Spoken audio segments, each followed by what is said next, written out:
Hello everyone, welcome back to Quicks14Blog, Quicks14 here. Welcome to Blackrock Caverns, the first 5-man instance that you will probably see in Cataclysm, and we are going straight into the first boss here.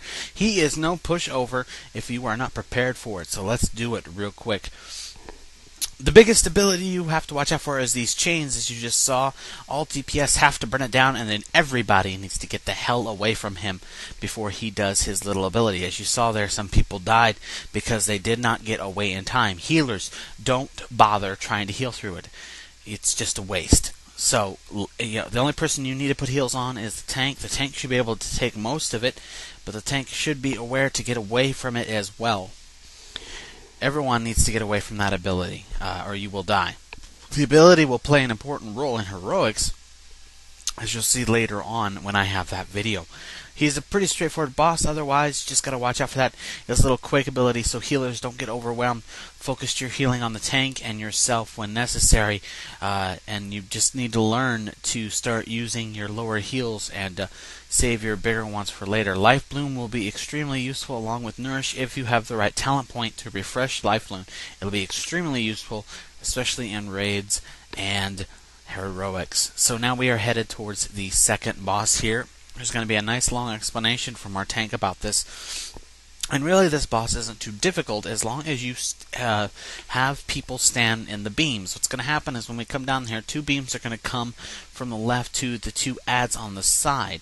If they are allowed to stack, they will turn into these big guys and will pretty much kill everybody.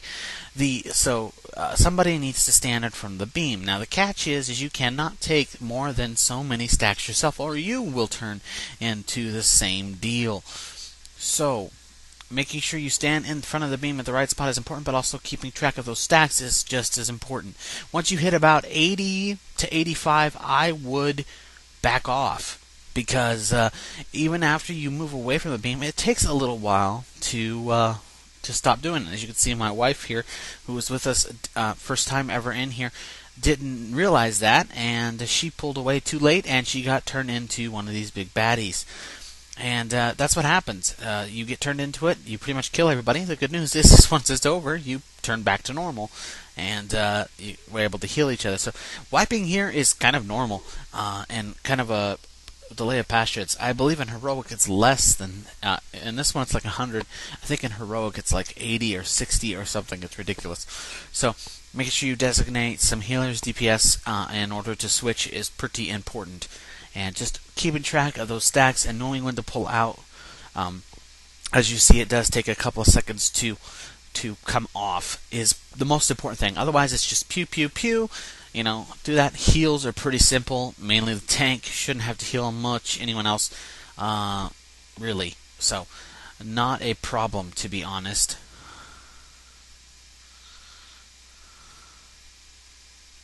We got lucky there, but we did manage to go ahead and kill her.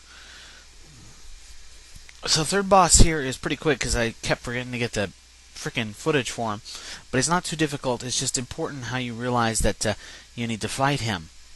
Everybody gets in the middle where he's at, as you'll see here in just a minute, and when he brings like an armor or whatever up, and you've got to bring him through this fire. Now the trick is you can't just leave him in the fire or do the fire, because every time he's in it he does an AoE area which does a massive amount of damage, as you can see there. So you really only have to have him barely touch it, and if he's barely touching it, it'll be true. So it takes a little practice for the tank to figure out how to do it, but as long as you have just a little bit of him, his entire body does not have to be in, just a foot, just a shoulder, just a little bit. So you kind of kite him just a little bit into it if you kite him around, and you'll be gravy on that. It's not too difficult. Alright, so we are at Beauty, which is pretty simple actually. The important thing to remember is these pup core hounds, which you need to kill in front of them, but you leave, I think it's Runty, up in the back alone. Nobody touches him, just leave him be, but the rest of them you can kill.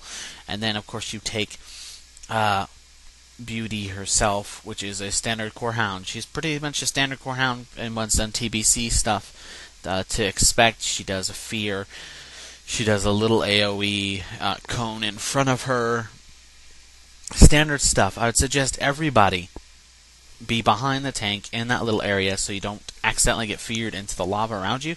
It won't kill you, but it doesn't look like it kills you, but it happened to a friend of ours the second time we went through this, and apparently she got stuck in a disconnection state no matter what she did. It was real annoying.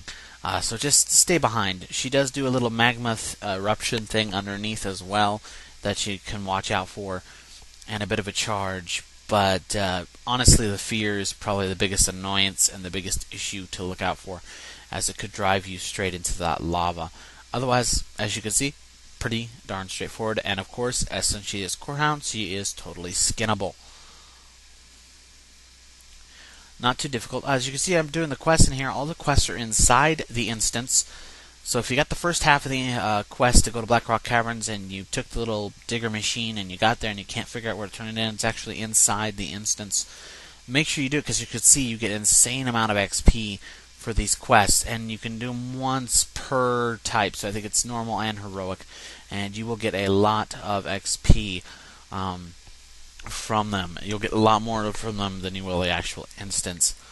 So as you can see, our little guy comes out here and clears this out. This final boss is a little tricky, and mainly they got to hold the shadows, which are the ads basically, while the tank holds the alt, and they need to focus on the boss, not the ads. They just need to hold the ads, kite them around, or whatever the DPS does, because basically they have a stack, which a debuff, which negates healing down a lot, and if both those ads are on the tank, it pretty much makes them impossible to heal.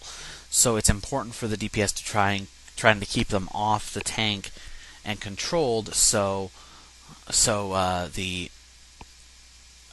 tank can control the boss. The tank, or the boss, does like to shift and teleport a little bit, so that makes it a little tricky, and you just want to keep them away from the tank as much as possible. So basically, DPS, you just need to focus on these ads, and if they get away from you, just attack them to get a hold of them. They don't do a ton of damage, healers, so you're not too worried about that. It's just if they get on the tank and they're doing that debuff on him, and the boss does do a lot of damage, it'd be very, very difficult to heal him. So this will be your first introduction, healers, especially Druid healers, to instances here in Cataclysm. It's a really good starting point. The thing you're going to have to learn is how to use your lower heals. Rejuve will be very useful. Nourish, you're going to have to use a lot. It's not the greatest heal, but it's also the least mana, and it'll help you out. Make sure you focus on the tank and yourself first. Everyone else is secondary. Topping off is not important except for the tank. That's all I got, guys. Thanks for watching. Stay tuned for more.